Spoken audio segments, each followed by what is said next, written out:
everyone, and welcome back. This week I am finally getting to wool as a fiber. This is the last of our natural fibers that we're going to be talking about in the Fabric 101 series. This series is far from over. I'm also going to go into synthetics and sort of extend it into a more general sewing 101 series. So it's not the end of that, but this does complete our major 4 natural fibers. Now, wool, just like silk, comes from animals, so it is a protein-based fiber in comparison to the cellulosic fibers that we saw with linen and cotton that come from plants. Wool comes from the fur of animals. Now, it is not one specific animal, but it is not all animals and all fur. Great example is that human hair does not do well being spun up into yarns and woven into a textile, so there have to be certain elements that mean that this functions well as wool versus just fur or hair. Specifically, wool has very pronounced scales, and it also has a crimp to the short fibers, meaning that it might have a couple of undulations or it might have many. And these two elements, combined with the elasticity of wool and other things, means that it is very, very good at gripping to itself and functioning as something that you will spin up, weave up, or felt, as we'll talk about later. Essentially, it's something that won't slip apart. Wool, despite being from many different animals, actually has a very consistent group of attributes. First off, it is very weatherproof, and that really defines it on a large scale, meaning that it is very good against both cold and heat. I know we always think of wool as a winter thing, but it is also very good in high heat. That is because it is insulating one way or the other. It can keep heat in or it can keep heat out. It has essentially an air pocket when it is woven up, and the fibers themselves sort of form a bit of a bramble as it is, and it creates a space that insulates and means that temperature doesn't flow through nearly as easily, though it is still breathable on the body because of that airspace, so you don't have to worry about it being stifling or hot, and you certainly don't have to worry about it keeping in moisture against the body, which is one of the major issues when it comes to either cold or heat. It's very good at absorbing water without feeling damp. It can go up to 1/3 of its weight in water before it even feels wet at all to the touch. So it is very, very good dealing with moisture, and it's also good at repelling it when it comes to things like rain. So it can keep you very dry in a wet environment, or keep your body relatively dry if you are sweating a lot. Additionally, it is also fire resistant, meaning that if you put it directly into fire, it will not catch flame and continue to carry that around. It simply self-extinguishes. It burns and crisps, but it does not carry the flame. So it is an incredibly safe textile and really, really surprisingly useful in so many different environments and working conditions. It is for this reason that wool is as varied as it is when it comes to different animals. And it is due to this wide variety of different animals, and therefore different regions of the world and different stories of how wool was developed and how it's produced, that I'm not going to go deep into the history of this particular textile because there is just way too much. There are different histories all over the world, and it covers such a broad range of time that is not something I can remotely manage. The really simple history of wool is that it is an ancient and incredibly useful textile that has been developed the world over. We can find evidence of sheep being specifically bred to have better wool as of 6000 BC in Iran. So this goes back really far as something that has been specifically cultivated by humans in order to get the better textile. And its stories like this are found absolutely everywhere, so I'm not going to go specifically into that. What I do want to go through, though, are some of the different types of animals that you will regularly find wools out of, because I think that's important for a number of different reasons. Not only because wool is sometimes defined as a textile as to what animal it comes from, because it has a slightly different appearance and texture to it, and on top of that, wool is something that people find that they are irritated by or even allergic to. More specifically, people tend to be allergic to the lanolin that is in wool. Lanolin is the essentially body oils that the animal creates because that helps protect their wool, it helps protect their skin. We all produce some sort of body oils. And this is what some people will find that they are allergic to, which when it comes to things like lanolin from sheep is really important to know, because that's actually a byproduct of the textile process, because lanolin is somewhat removed during the making of textiles, and then that product is taken and used in certain moisturizers. So that's something you should be aware of if you find yourself actually allergic to wool, more than just being irritated by the rougher fibers, but actually having an allergic reaction to it. That's something that you might find as a problem with certain moisturizers, and it's something that you might find varies depending on the type of wool that we're talking about. Not only the type of animal, but perhaps even the type of sheep. Because it's not one type of sheep, there are many. Of course, some of the more popular ones that you might regularly hear about are things like lamb's wool or merino or Shetland, and obviously there are more than that, but those are some of the major ones. When it comes to other animals, you have things like Angora rabbit, which of course comes from a very fluffy rabbit, and it has a much softer, fluffier texture to it. It's very often knitted into sweaters to create that fuzzy appearance while still being very soft and not scratchy. I personally am really allergic to Angora rabbit, but not as much to other wools, so that's something that I keep in mind. There is also cashmere, which comes from a goat, and that is actually finer, softer, stronger, and more insulating than sheep's wool usually is. There's also mohair, which comes from the Angora goat. So don't mix up Angora rabbit and Angora goat. Angora goat usually goes by mohair more so than anything else, and it is particularly known for its high luster, meaning it has a beautiful shine to it. Camel hair, which doesn't usually get referred to as wool, but is usually woven up into what we term as a wool, is finer and longer and lighter weight because it is hollow. And it's actually very similar to cashmere, but has a luster beyond that. So the luster might be closer to that mohair that we were talking about. And you also have alpaca, which I personally found to create a very soft textile in the end, and that is actually stronger and more durable, as well as warmer and more water resistant than sheep's wool. So it's really great if you need something that's going to hold up to a lot of abuse. But not all variations in types of wool textiles are based off of what animal they start with, and there are different ways of spinning and weaving and finishing wools regardless of what species we're dealing with. So the variety really comes into place with the process that wool goes through to go from being a loose fiber to a textile. For wool, there are some very specific processes that you will find the terminology for used pretty commonly. The first of which is woolen versus worsted. This is what occurs when we are dealing with the raw fibers being spun into threads. So this is the very earliest stage that we are dealing with. Woolen fibers tend to be the shorter fibers, and it ends up being spun into a looser thread that is more fuzzy and fluffy. Worsted fibers require the longer fibers to begin with, and it is spun tighter into a smoother and slicker thread. So depending on the attributes that you want of your final textile, whether you want it to be very fuzzy and fluffy and lofty, or whether you want it to be harder and smoother and shinier, you're going to choose woolen versus worsted. So we have already defined two very different ways of dealing with wool as a general textile. The weaving process, just like any other fiber, can be done in so many different ways. The major weaves that you're of course going to find for wool are plain weave, where it's just over, under. The twill weave, where you get a diagonal rib to it, and the satin weave, where you're going to get the threads that run horizontally, sort of leading over 3 threads and then under one, so you get a very shiny, smooth finish on top. The underside will have a different appearance to it. So there are going to be different weaves in addition to this, but those are 3 of the main ones that I want to go ahead and talk about, so that way you understand them when we get to them later. From there, wool can go through some very specific finishing. You might have heard the term felting or boiling or fulling before, and in reality, they're both a description of the final product and the process, and they all seem very similar because they really are.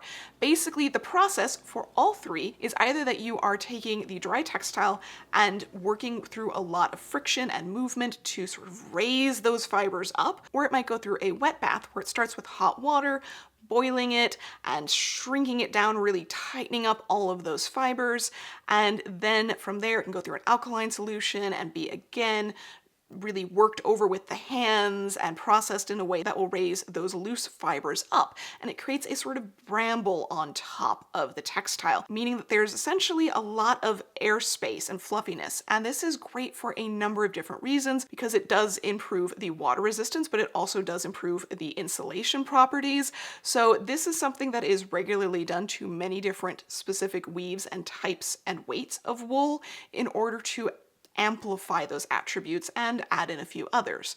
It's just going to vary as to what it is called based off of what you are starting with. So if you are starting with a woven textile, you are going to be fulling that textile. If you are starting with a knitted textile, you will be boiling it. And if you are starting with loose fibers, you're going to be felting it, meaning that there is no woven nature. They're all just sort of gripped together in a random assortment.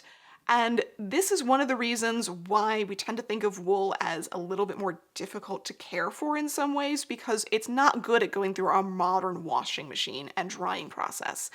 It doesn't like agitation and it doesn't like heat when it comes to wet environments. So it is definitely possible to wet clean your wools. It is definitely possible to go through that whole process. What you have to keep in mind is avoiding agitation when it is wet. It's also going to vary depending on the type of wool. Woolen versus worsted makes it more or less likely to felt up in the same way.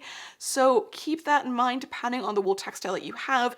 If you want to be able to wash this thing, you will want to hand wash it, preferably with something of a detergent that is meant for wools, and make sure that it lays flat, gets reblocked, or hangs to dry, depending on the type of garment that it is. So it's just going to take a different care process, and especially if you are going through taking the base textile before making it up, if you're going to be washing it, I highly recommend you go through what your washing process will be once with that textile before you make it up. But since wool is also fairly water resistant, and doesn't really pick up smells and odors in the same way as some other textiles can, you won't necessarily have to go through immense amounts of washing with this. Even if you get mud and dirt on your wool, you can very often just brush it off once it has dried. So wool is actually fairly easy to care for because it is so durable, but it does take different steps than our standard modern process. When it comes to specific weaves and types of textiles for wool, we're going to start with the sheer and work our way up in weight and opaqueness. So starting off, we have wool gauze. Wool gauze is very sheer, very lightweight. It's got a lot of drape and flow to it. It's very airy. And the weave that creates this is actually called a leno weave. We've talked about this with some of our other gauzes. It's not just a plain over-under weave, but instead the threads are matched up in pairs as they run back and forth, and they will twist over each other as they go up and down. Instead of just keeping up next to each other, they'll actually twist over each other before they alternate up and down. So this creates a very distinct weave, but you have to get really close in order to see what it looks like. Now, in the end, because this is a wool fiber and because of this weave, you do end up with a little bit of texture to it, and it is fairly matte in its finish. You won't get a lot of shine off of this textile. Moving up in opaqueness, we have wool Challis. You might more commonly come across rayon Challis, and this is in the same family. Originally, wool Challis very often had silk mixed in with it, though you can find 100% wool Challis as well. This is a lighter weight, drapier textile that is somewhat opaque. It's not completely sheer or see-through, but it is usually very appropriate for things like lighter weight ties and ascots and kerchiefs and things of that nature, that range. But it is fairly drapey. It's not going to have the same stiffness and tailored appearance to it as other wools will. Then we have wool crepe. Again, another drapey, somewhat opaque type of wool. Crepe is specifically done with a crepe weave, meaning that the fibers are spun up very tightly into yarns, and those have alternating directions. So once the textile is taken off of the loom, it sort of shrinks up a little bit and gets really bubbly and textured. Wool crepe, therefore, because it is wool fiber, because of that texture, is again very, very matte in its finish. So that matte finish is actually something that was heavily desirable for things like morning wear in the 19th century. So it definitely has purpose purposes that were very specific to the era that it was in, but it is a generally useful textile for a lot of different eras as well. Then we also have wool jersey. I'm keeping this in the lighter weight family because wool jersey specifically is usually fairly lightweight and sometimes can even border on being not fully opaque. This is a wool knit that is flat woven, meaning that you are then supposed to go and cut the shapes that you need out of it in comparison to things like a wool sweater where it is knitted to the final shape and can be knitted very heavy or very chunky with lots of interesting patterns. Wool jersey knit is a plain knit. It's usually very stretchy, fairly lightweight, and it can be used for different types of garments throughout different centuries. Really, you're not going to see it that commonly used until we reach the 17th century, once we have knitting machines in place and can quickly and easily knit large quantities of textiles. But you might see wool knit breeches in the 18th century, or wool knit can actually do very well as hair cushions for the 18th or 19th centuries because it allows you to get a good shape but still has a little bit of flexibility to form around your head and hair in different ways. And it's still really grippy because it's wool, so it does have certain attributes that are very useful in different time periods, and if you're, say, looking at the late 19th century, that makes for really great undergarments. Moving up in opacity and weight, we have our wool suitings. Now, suitings is a term that is very commonly used in modern day. When you go to lots of different fabric stores and websites, they like to say wool suitings, and it is a big umbrella of sort of medium weight wools that are not necessarily super stretchy or super drapey. Like, they just kind of fall in that middle range. And historically, they had lots and lots of different names, one of which specifically was worsted wool. And that, again, is a fairly broad umbrella because it doesn't necessarily tell you exactly what weave or exactly what weight. It tells you that it was made out of a worsted spun wool. So that's going to be something that's not super fuzzy or fluffy, but instead has a smoother finish. And that usually is that middle weight range. The places that you'll still see worsted wool used as a terminology tend to be from historic vendors, but this is something that would fall under that broad range of wool suitings because it is honestly one of the most useful types of wool out there and can be made into suits or gowns or just a whole range of different things. Worsted wool is really where I started my journey into using wool regularly, and it is incredibly easy to manipulate and work with, in my opinion, so definitely recommend starting some of your historical fabric journey with worsted wool. Now, within the wool suitings range, not only will you occasionally find terminology like that, but you will also see things like tropical wool, which is specifically a very lightweight wool suiting. This is meant, not surprisingly, for tropical weather, but I personally don't like using this textile as much. I find that it is too lightweight for most of the purposes that I need it for. There definitely are cases where it is wonderful, but if you're, say, doing a tailored suit, it's not the easiest to work with. It will literally show through any pad stitching. So there are definitely adjustments that you have to make to your process to make sure that you get everything just right. It's more likely to show wrinkles, not be as easy to mold and press as some of the heavier wools will be, which they're very good at manipulating with iron and steam, by the way. Tropical wool, not as easy to do that with. So this is something to keep in mind, that it is a very useful textile, but because wool has insulating properties both ways, you don't necessarily need to go with the lightest weight of wool suiting in order to be able to manage warmer weather. Regularly within the suiting range, there is also the super, put in whatever number you see here. That specifically is talking about the size of the threads. So the larger the number, the more threads that are packed into that tiny space. It's just like thread count for sheets. And this does not necessarily define exactly the weight of the wool, but it does define, theoretically, the quality of the wool. So that is where the super series comes from, but again, it doesn't specifically define weave or texture or weight, but instead defines the number of threads per space. You might also find flannel mentioned under this range as well, which is taking a woven textile and lightly fulling it. So we're not dealing with really cushy, soft, squishy fulling, we're dealing with lightly napping the top surface. And this creates, again, a very durable situation and fairly water and weather resistant, but it is still something that is relatively lightweight and drapey in comparison to the heavier wools that we're going to get into later. So this is something that is still very appropriate for many different uses, but definitely keep in mind that it will have that softer texture to it. If you are looking for something that is harder in texture, stiffer in hand, that's when we're going to move over to wool gabardine. That is a twill weave textile that, like I said, has a harder, stiffer hand to it. It is again very durable and very hard wearing and does really well in terms of tailored garments for that reason. It's a great trouser textile because it's going to go through a lot of wear and tear but hold up to it pretty well. Wool satin or wool sateen, I've seen it both ways, but I prefer to go with wool satin because satin refers to silk satin, sateen is used for cotton sateen, and since wool is a protein-based fiber like silk, my brain likes going with wool satin, so that's what we're going to go with. And that, as I mentioned before, is that specific weave that carries those threads over really long, creates a very beautiful lustrous shine on top. Now because it is wool, it is not the luster of silk, but it does have a good luster to it in comparison to most of the other wools. This is something that comes in that midweight, fairly opaque range. I don't usually find it to be super drapey or super hard in hand. It's sort of in the middle range, meaning that you can manipulate it easily, but it will still hold shape fairly well. My personal favorite wool textile is adjacent to this, and that is wool silk blends.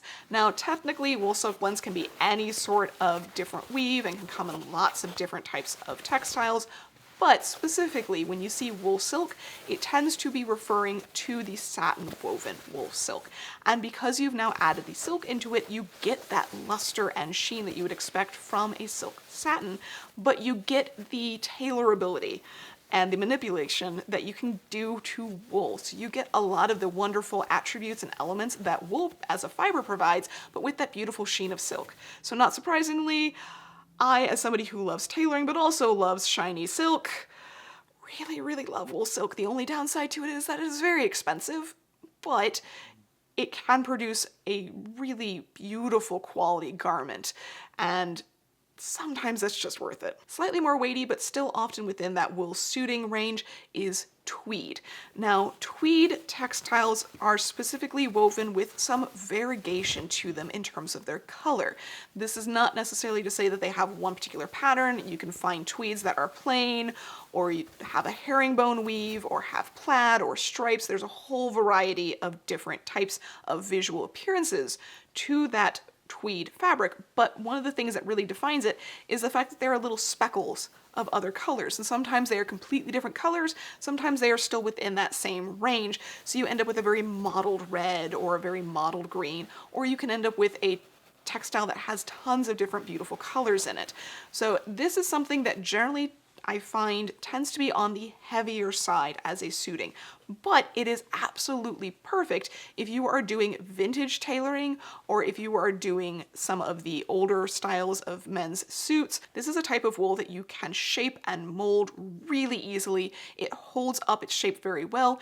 It can be a little bit on the scratchier side if that is something that is a concern to you, but still generally I find that it is a fairly soft texture overall. It's personally one of my favorite wools to deal with when I'm doing any sort of tailoring or suiting of any type because it just listens to what you tell it to do so well. And it also hides your stitches very well if that's something that you're trying to deal with and you're concerned about your stitch quality or other issues. It's very forgiving. If you want even more texture than tweed, that is when we move into a wool boucle. Now, a boucle is defined as such because of little loops that you find in the yarn. They are intentionally spun in there to have these loops of different sizes, of different quantities per spacing. So you'll get different textures and different amounts of loft depending on how the yarn has been spun up, but this very often has lots of variation in its color as well, and it's just super textured textile. I haven't seen this really being used earlier than the 20th century, but it could definitely create a very interesting texture option in comparison to a fur or a velvet if that's something that you want to vary up a little bit instead of trying to find a good faux fur, and you're not as concerned with being completely historically accurate, but you want the appearance and feel of something like a fuzzy velvet or fur. And not surprisingly, this is sort of that mid to heavier weight textile because of all of that extra thread in there. It's not going to be super stiff usually. It has sort of a mid-weight and a mid-drape to it. Of course, there are tons of other fancy weaves when it comes to wool as well. It can be woven up into basket weaves and herringbones and brocades and jacquards and all sorts of crazy things. So there is a very, very broad range of other types of weaves that you will find with wool, but they are usually defined by what that weave is.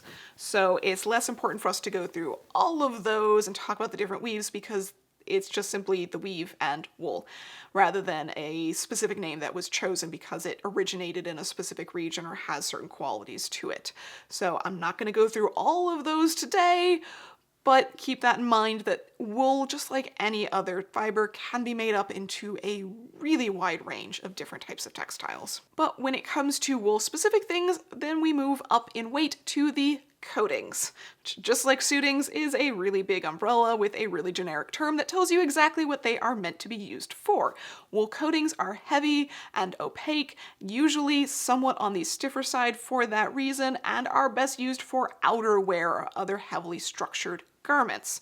They are usually very weatherproof, and partly this is due to the fact that very often wool coatings are not just defined by the heavier weight, but have extra processing done, like we talked about earlier. So this is where fulling really comes back in. You will regularly see both Melton and broadcloth mentioned under the coating umbrella.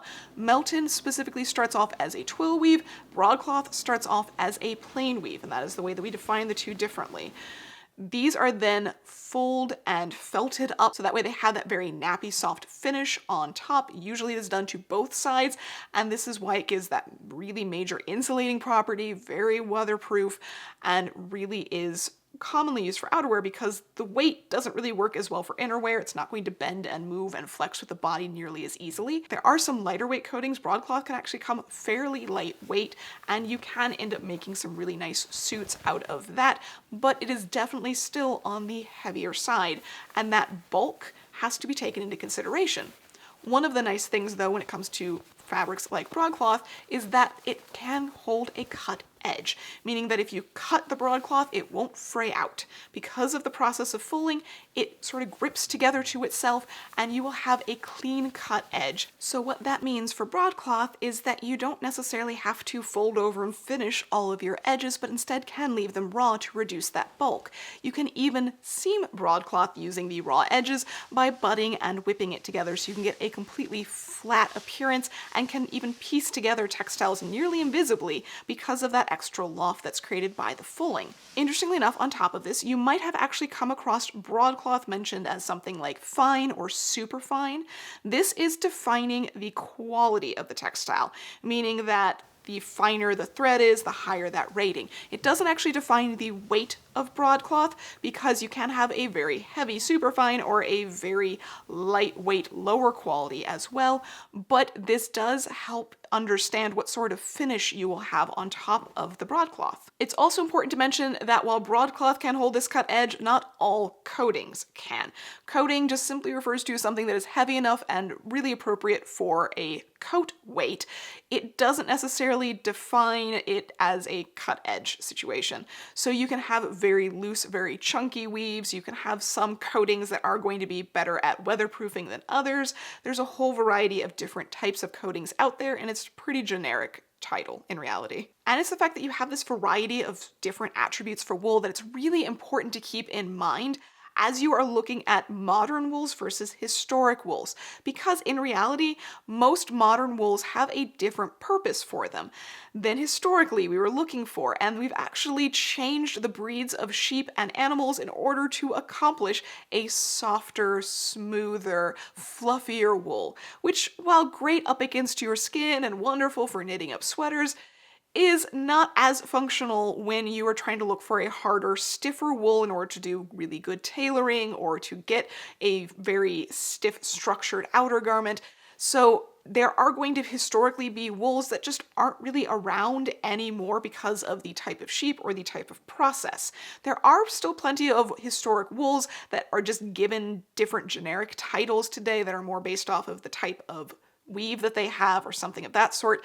There are a lot of names that you will regularly see historic vendors use that you won't see in modern fabric sellers. Things like serge, which is a double twill on front and back, or kersey, which is a twill weave with a light nap, sort of like we were talking about with flannel, where just one side is very lightly fulled. There is also the ubiquitous term of stuff, which I absolutely love, and that specifically is a worsted wool, and that can actually be plain or twill woven, so it's in that worsted wool family that we talked about earlier. You also have mixes like linsey-woolsey, which is a linen and wool blend, and that will actually carry some attributes of both linen as a really great wicking summer fabric dealing with heat and body sweat, and all of the wonderful insulating and weatherproofing attributes of wool. So that, again, very, very functional textile. Then there are what is honestly probably my two favorite historic textiles. Camlet, which is originally a mix of goat hair and silk and eventually became camel hair and silk and then just sheep's wool and silk. And historically, not only could it specifically be woven with those exact fibers, but one of the popular processes to take it through was watering. So if you've ever seen silk moirés, watered silk, you can do the same thing to camlet. You can actually see not only the water patterns, but the fold down the center, because the textile was too wide for the calendaring pressing process in order to heat press and water press those designs in. They would fold it in half and run it through. So there's actually not only a crease down the middle, but a mirror image of the watering. This, of course, as a watered fabric just isn't really around commonly anymore. Same thing goes for calamanco. Calamanco is also a wool that is finished with a glazing and calendaring process, but it's just flat glaze. So you end up with a very shiny top to the wool. And this was commonly used for women's 18th century shoes. In fact, it was the most common type of women's 18th century shoes that I can find in advertisements in the colonies.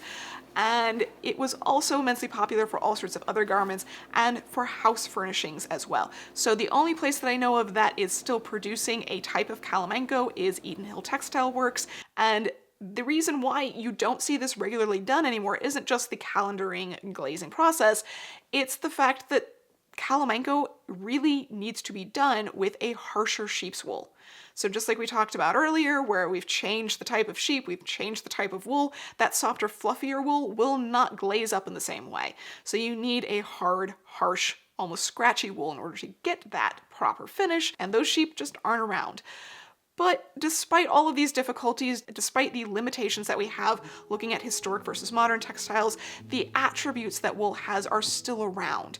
The fact that no matter how you weave it up, no matter how you spin it, no matter how you finish it, it is still incredibly insulating, it is still incredibly water resistant and fire resistant, means that it is a very, very functional textile.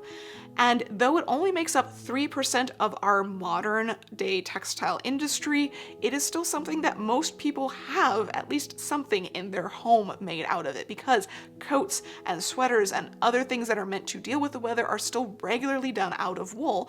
And it does seem to be making a bit of a comeback, no different than all of the other natural fibers making it into more and more different modern garments.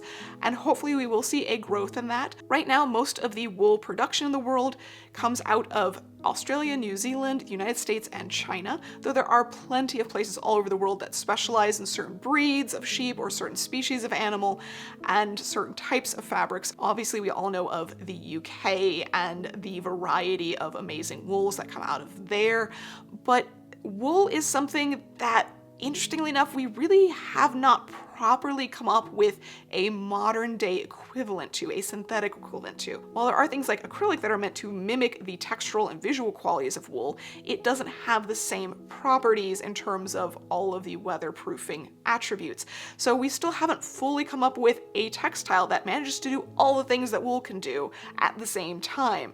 So that's one of the most amazing things about wool, is not only that it is incredibly beautiful when it's made up, it has so many different varieties and attributes to it in terms of its visual and textural nature, but that it is so technically wonderfully advanced for being a natural fiber.